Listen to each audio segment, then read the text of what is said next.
But my work now, I think, is focused more here in Guernsey, and I'm keen to see how I can make a difference here, back home, in the area of looking at areas of inequality in the round, not just amongst LGBT people or a religious community, but looking at where people are perhaps really hurting, really struggling, are really finding life very difficult, and where they need someone to champion them and speak out for them. Well, I mean, on that, actually, I know that it's possibly an idea that you're floating around that you might be contending for running for the States next year. Yes, well, gosh, Steph, yes, no, why not? I launched my campaign on BBC Radio Guernsey. Yeah, well, if people would like to vote for me, I would very much like to use the skills I've had.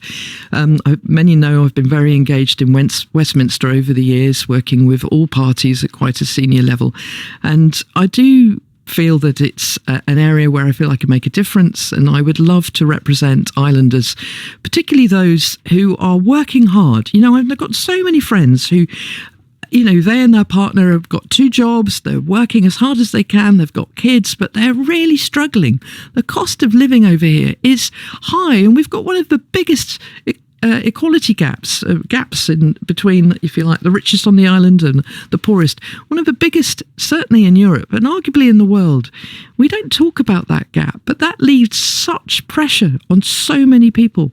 And I found coming home, you know, the cost of trying to find somewhere to rent, it's been astronomical. I thought Oxford was high, and I thought people were exaggerating before I came home.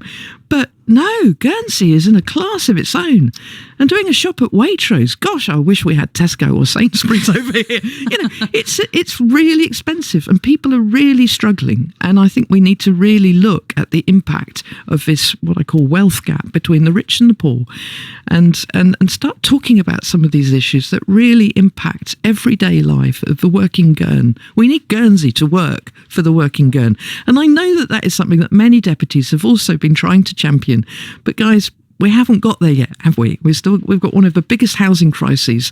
And, you know, I see these plans that we need to build new apartments and houses. Yes, that's great, but that's years off. The crisis is now. And we need plans now that's going to look for the end of this year, you know, or even across the summer. And there are things, I'm sure, that can be done if we can bring the right people together and look at creative short-term solutions. But I've been looking for property, so I'm on Facebook, and I've been seeing a lot of the messages. Guernsey people having to leave the island with their children because they cannot find somewhere to live. That's just horrendous. And we need to have an urgent action plan.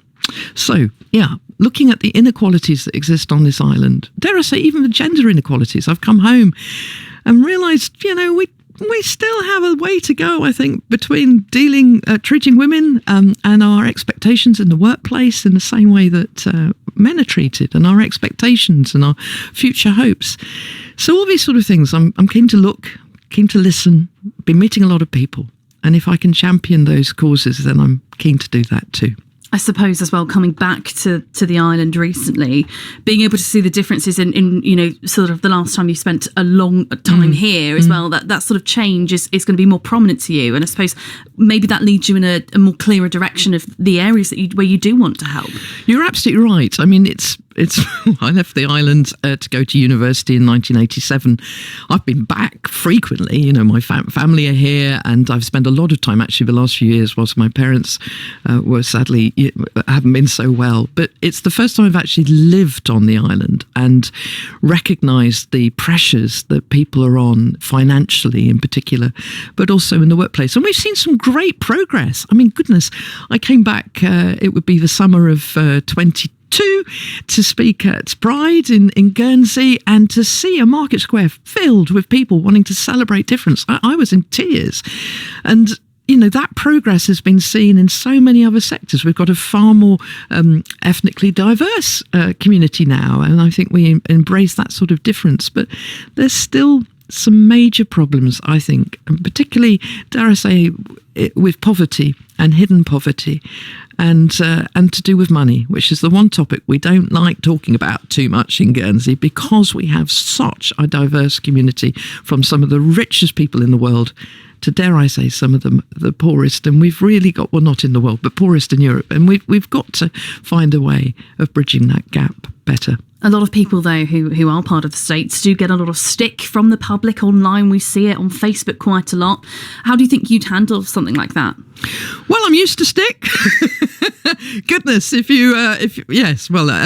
someone who's spoken up for the trans community and on sexuality matters, I've probably had more hate mail, and especially when you deal with being a Christian evangelical gay woman, you get an awful lot of stick and hate mail. So you just take it on the chin. I think I wish it wasn't like that. I do think we need to find ways and we are trying to find ways of protecting people online a lot better. But if you believe in something, if you believe you're standing up for a community that have no voice, then you expect to take a bit of flack, and that's just part of the course. But you keep going, because to stop speaking out means that their voice is never heard. And that's part of the skill set I suppose I've hopefully developed over the years. Well, Jayne, I think one thing that nobody can argue against is you're definitely a trailblazer in what you do. Oh, that's kind. And I know you're interested and keen in doing sort of a lot of research in terms of the build-up to the elections next year. Where can people follow what you do and sort of keep up with that? Thank you. Well, I have a website, jayneozan.com. It's Jayne with a Y. Why has Jayne got a name in her name when other people are just plain Jayne? But I'm a Jayne with a Y, Ozan, and I'm sure people know how to spell that in Guernsey. But I'm also on Twitter and Facebook, and I do have quite a lot of interactions with people on both, Twitter in particular. Glad to speak out on issues that are impacting Guernsey, so be very keen for people to follow, and I'll follow back. And I'm really keen to meet and listen to people. So if you're listening to this and think, gosh, I really want to tell you my story, reach out to me, because I really want to understand, where people are at, and the only way I can do that is by listening. So very keen to hear. Jayne, it's been wonderful chatting with you. Thank you so much. Can't wait to catch up as well in the future to see what more it is that you're doing. That's Jayne Ozan there. If you want to find out more about what Jayne Ozan does, of course, you can head over to the foundation website, which is ozan.foundation, or you can follow her on her website, Jayne Ozan. That's Jayne, Jayne, Ozan.com. You can also get in touch on X, Twitter, or on Facebook as well.